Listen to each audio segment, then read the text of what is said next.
Hello friend, আবার চলে এলাম একটা নতুন ভিডিও নিয়ে। তো আশা করি সবাই ভালো আছো। তো আজকে আমি যে রেসিপিটা শেয়ার করব সেটা হলো ঘুগনি। আমি কিভাবে ঘুগনি বানাই সেটাই তোমাদের সাথে শেয়ার করব। তো পাশে থেকে ভালোবাসা দিয়ে পুরো ভিডিওটা আশা করি দেখবে, তোমাদের ভালো লাগবে। তো আমি দেখো কিভাবে ঘুগনি বানাই সেটা তোমাদের সাথে শেয়ার করব কম সময়ের মধ্যে, আর খুবই সুস্বাদু ঘুগনি। তো চলো শুরু করা যাক। প্রথমে আমি প্রেসার কুকারের মধ্যে জল নিয়ে নিয়েছি, গ্যাসের মধ্যে বসিয়ে দিয়েছি কুকারটা। এরপর এই মটর কলাইটা দেখছো, এটা আমি কিন্তু রাত্রে ভিজিয়ে রেখেছিলাম। তো আলুটা কিন্তু সকালে কেটেছি।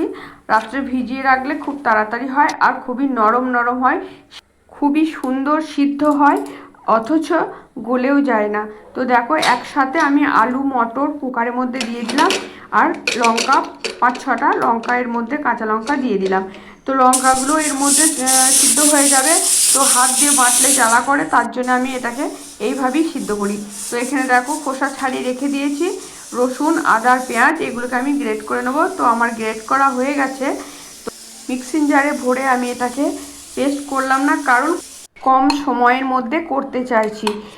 কোটোর মধ্যে ভরো রে, পেস্ট করো রে, আবার ধৌড়ে, তাই আমি আর মিক্সিং জার লাগালাম না। দেখো এদিকে আমার 2-3টে সিটি দিয়েছে, আর এদিকে খুব সুন্দরভাবে মটর সিদ্ধ হয়ে গেছে। তোমরা দেখতেই পাচ্ছ পুরো জল একদম ঠিকঠাক টেনে নিয়েছে, শুকিয়ে গেছে। তো আমি এখানে একটা বাটি বসিয়ে দিচ্ছি গ্যাস ওভেনের মধ্যে, কারণ এটা আমার কড়াইয়ের কাজ করে। আমাকে যেহেতু কড়াইয়ে রান্না করে আবার বাটিতে ঢালতে হবে, তার জন্য আমি এই বাটিটা কড়াই হিসেবেই ব্যবহার করি। তো খুব শর্টকাটে করার জন্য আবার কড়াই করব, কড়াই থেকে আবার ঢালবো, তার থেকে একবারেই বাটির মধ্যে আমি এটাকে করে নিচ্ছি।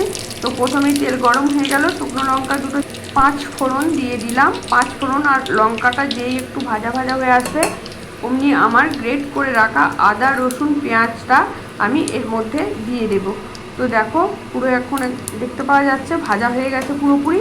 এরপর আমি আদা রসুন পেঁয়াজের পেস্টটা এর মধ্যে দিয়ে দেবো। তো দেখো এরপর আমি এটাকে বেশ কিছুক্ষণ সময় ধরে লাল লাল করে ভাজবো। তো এইভাবেই আমি করি। তো খুব শর্টকাটে হয়, খুব কম সময়ের মধ্যে হয়। তো তোমরা দেখো কিভাবে আমি করছি, দারুণ টেস্ট হয়, নরম নরম হয়, কিন্তু গলে যায় না। তো দেখো এরপর দিয়ে দিলাম পরিমাণ মতো একটু হলুদ, যে একটু ভাজা ভাজা হলো পরিমাণ মতো একটু হলুদ দিয়ে দিলাম। তারপরে দিলাম একটু জিরে গুঁড়ো। এরপরে কেটে রেখেছিলাম টমেটো কুচিটাও দিয়ে দিলাম। তো সব একসাথে এবার খুব বেশ ভালো করে নাড়াচাড়া করব, যতক্ষণ না এই মশলাটা থেকে তেল ছাড়বে। তো এই মশলাটার মধ্যে দিয়ে দিলাম স্বাদ মতো একটু চিনি, আর দিলাম একটু মিট মশলা।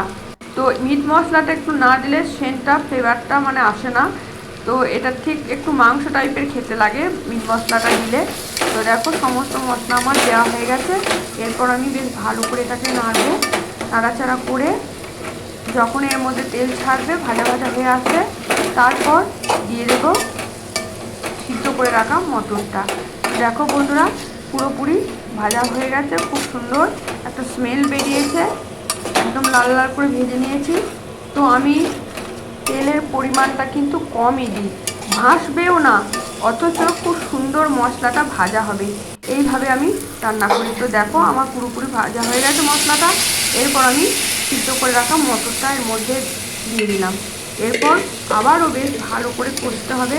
কষে নেওয়ার পর কিন্তু আমি এর মধ্যে জলটা দিয়ে দেবো। তো আমি এইভাবেই ঘুগনি করে থাকি বন্ধুরা। তোমরা যদি এইভাবে না করে থাকো, একবার এইভাবেই বানিয়ে দেখবে। এই যে কালারটা আনার জন্য এবার একটু দিয়ে দিলাম কাশ্মীরি লঙ্কা গুঁড়ো। তো এইভাবে করে দেখবে হেভি টেস্ট হয়, খুব সুন্দর লাগে খেতে। তো এটা থাকলে পরে রুটি লুচি জমে যাবে। এরপর দিয়ে দিলাম স্বাদ মতো নুন। বেশ কিছুক্ষণ একটু ফুটিয়ে নেবো, যতক্ষণ না মশলাগুলো পুরোপুরি মটরের মধ্যে নুন মিষ্টি ঠিকঠাক ঢুকছে মটর কলাইয়ের মধ্যে, ততক্ষণ এটা কিন্তু একটু ফুটিয়ে দিতে হবে। মিনিমাম 15 মিনিট ফোটালে এটা হয়ে যাবে। তো বন্ধুরা ভিডিওটা কেমন লাগলো, ঘুগনিটা অবশ্যই তোমরা জানাবে। আর দেখো সেই লঙ্কা দিয়েছিলাম কাঁচা লঙ্কা, সেগুলো একটু একটু খুন্তি করে ঘেঁটে দিচ্ছি, কারণ গোটা গোটা হয়ে রয়েছে। তো একটু ঝাল ঝাল একটু বেশি না দিলে ভালো লাগে না, তার জন্য লঙ্কাটা দু রকমই দিয়েছি, গুঁড়ো লঙ্কাও দিয়েছি, শুকনো লঙ্কা কাঁচা লঙ্কাও দিয়েছি, শুকনো লঙ্কাও দিয়েছি। কেমন লাগলো ভিডিওটা অবশ্যই তোমরা জানাবে, আর এইভাবে একবার ঘুগনি করে বানিয়ে দেখবে, খুব সুন্দর লাগে। তো আমি এখন একটু টেস্ট করব বন্ধুরা। তো দেখো আমি একটা বাটি এখানে নিয়ে নিয়েছি, 2 হাতা মতো ঘুগনি আমি তুলে নিলাম। তো একটু টেস্ট করে তোমাদেরকে দেখাবো। তো আমরা তো খাই, তো খুবই ভালো হয়, প্রায় আমি এমনি করেই করে থাকি ঘুগনি। তোমরাও একদিন এইভাবে করে দেখো, খুব টেস্টি হয়, খুব ভালো হয় খেতে। তো বন্ধুরা আমার পাশে থাকার জন্য, এইভাবে পুরো ভিডিওটা ওয়াচ করার জন্য অনেক অনেক ধন্যবাদ। সবাই এইভাবে সবাই সবার পাশে থাকবে, ভালোবাসা দেবে, তবেই আমরা এগিয়ে যাব। তো ভিডিওটা কেমন লাগলো অবশ্যই জানাবে। আজকের মতো এতটুকু, ভালো থেকো সবাই, আবার দেখা হচ্ছে পরের ভিডিওতে, টাটা।